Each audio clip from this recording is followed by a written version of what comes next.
Alefasy Saida.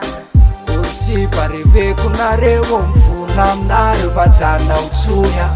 Ny sasany vitako eleo fa simba ny fonona rano vavonya. Kanefa raha tsisy anareo za de tokanarera ny lalao savonya. Salasala mandinika hoe iza no alaiko fady amin'ny volana ambonya. Le zanaka fonctionnaire ve no ataoko andefomane. Le zanaka mpanao afera be nefa elany ane. Le zanaka mese polisy tsy laza kosa fa soma pikada. Nefa leo le pake misimisy amizay za mavelona na tsy mikanda.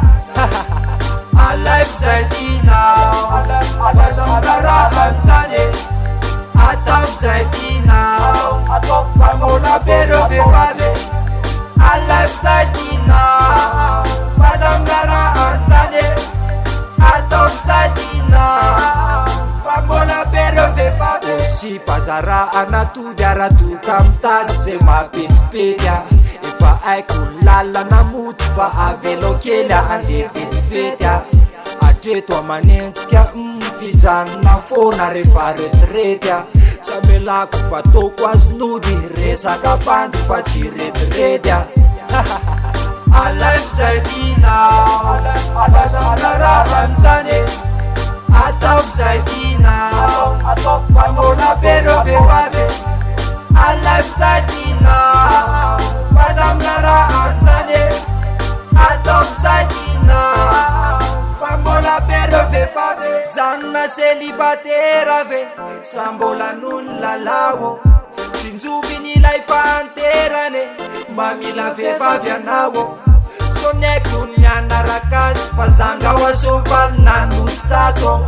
Fa raha mila atao mariage de hoetiko mody izy any akatifato. Alaiko zay tinao aza mkarahany zany. Ataoko zay tinao ataoko fa mbola be reo vehivavy. Alaiko zay tinao aza mkarahany zany.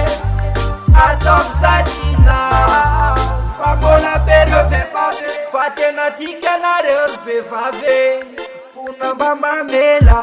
Miakabe aza nareo petsambavy nefa aza ne mamelya. Fa ny fofonareo tomadizina ho azy otrany setroka namelya.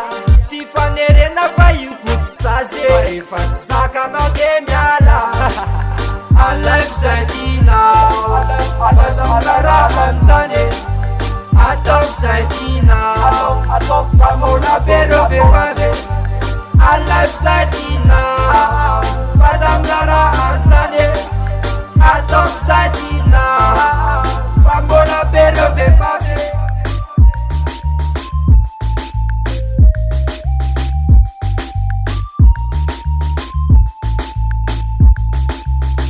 Olo sy pareveko nareo mivona aminareo fa janao tsonya. Ny sasany vitako eleo fa simba ny fonona raro vavonya.